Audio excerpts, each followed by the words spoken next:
ہمارا دین ہمیں حیا کا درس دیتا ہے، حیا کا سبق دیتا ہے اور ہمیں پردے کی ترغیب کرتا ہے، اور اس کے احکام عرب کے شعراء کے قصائد سے ہم نے اخذ نہیں کیے ہیں، پردے کے احکام ہم نے قرآن سے اخذ کیے ہیں۔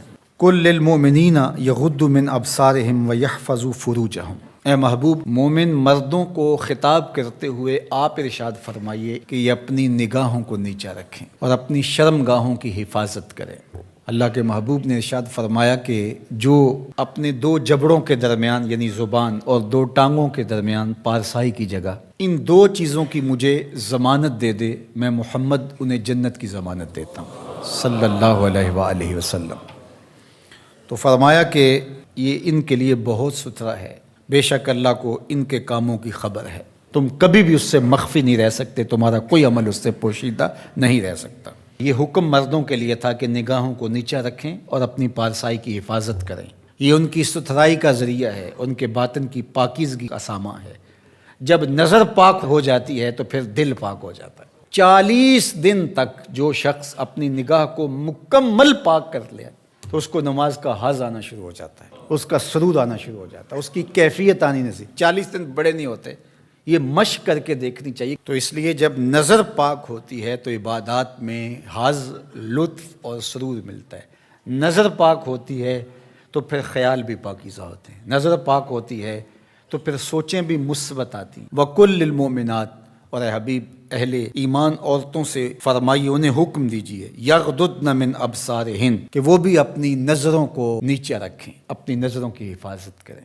مرد تو اپنی نظر کی حفاظت کرے، اور اس کے لیے ایک طرح سے آسان بھی ہے کہ عورت پردہ کرتی ہے تو جو عورت نہیں پردہ کرتی وہاں اس کو کنٹرول کرنا پڑے گا، لیکن مرد کے چہرے پہ پردہ تو نہیں ہوتا، تو عورت تو پھر اپنی نظر کو زیادہ محفوظ رکھنا پڑے گا۔ حضرت ام سلمہ رضی اللہ تعالی عنہا فرماتی ہیں کہ حضرت میمونہ رضی اللہ تعالی عنہا زوجہ رسول موجود تھی میرے ساتھ، یہ دونوں ازواج موجود تھیں کہ حضرت عبداللہ ابن ام مکتوم تشریف لائے اور یہ نابینا تھے، تو انہوں نے پردے کا اہتمام نہیں کیا، تو حضور نے ارشاد فرمایا کہ تم نے پردہ کیوں نہیں کیا، پردہ کرو۔ تو انہوں نے آگے سے کہا حضور یہ تو نابینا ہیں، فرمایا تم نابینا تو نہیں ہو۔ وَيَحْفَظْنَ فُرُوجَهُنَّ، اور اپنی پارسائی کی حفاظت کریں، اپنی آبرو کا پہرا دیں۔ عورت کے لیے بہترین عمل اور بہترین وظیفہ اور بہترین عبادت اپنی آبرو کو بچانا اور آبرو کی حفاظت کرنا ہے۔ وَلَا يُبْدِينَ زِينَتَهُنَّ، اور اپنی زینت کو ظاہر نہ کریں، إِلَّا لِبُعُولَتِهِنَّ، مگر اپنے شوہروں کے لیے۔ یہاں تک ارشاد فرمایا، یہ حدیث رسول ہو تو شاید کوئی جدید مفکر کہہ دے کہ یہ ضعیف ہے، یہ قرآن ہے، سنیے ذرا۔ وَلَا يَضْرِبْنَ بِأَرْجُلِهِنَّ لِيُعْلَمَ مَا يُخْفِينَ مِنْ زِينَتِهِنَّ، عورت اپنے گھر کی چار دیواری میں اتنے زور سے قدم نہ رکھے کہ اس کے پاؤں میں پڑی ہوئی پازیب کی آواز گلی میں گزرتے ہوئے غیر مرد کے کانوں تک پہنچے۔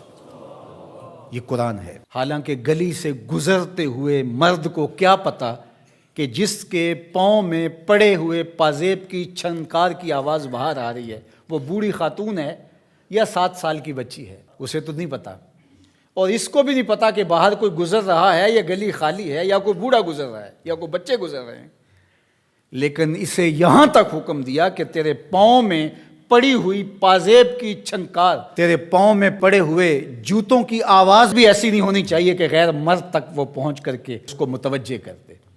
کوئی تیری طرف متوجہ کیوں ہو؟ اس لیے کہ تو شہزادی ہے اسلام کی، تو بیٹی ہے فاطمہ کی، تو بیٹی ہے عائشہ کی، تو مغرب کی ٹینوں نہیں ہے، تو مشرق کی بیٹی ہے۔ یہ پردہ تیرے لیے بوجھ نہیں ہے، یہ پردہ تیری آبرو کا پہرا ہے، تیرے برقعے کی ایک ایک سلوٹ تیرے حیا کا تیور ہے۔ جب تو سمٹتی ہے تو معاشرہ پھیلتا ہے، اور جب تو گھر سنبھالتی ہے تو معاشرہ بہر و بر سنبھال لیتا ہے۔ اس لیے اس بیٹی کو حکم دیا گیا کہ وہ اپنی آبرو کا پہرا دے۔ حضرت سیدہ فاطمہ الزہرا رضی اللہ تعالی عنہا سے پوچھا گیا بہترین پردہ کون سا ہے، تو آپ نے فرمایا کہ بہترین پردہ یہ ہے کہ عورت کو غیر مرد نہ دیکھے اور غیر مرد کو عورت نہ دیکھے، یہ بہترین پردہ ہے۔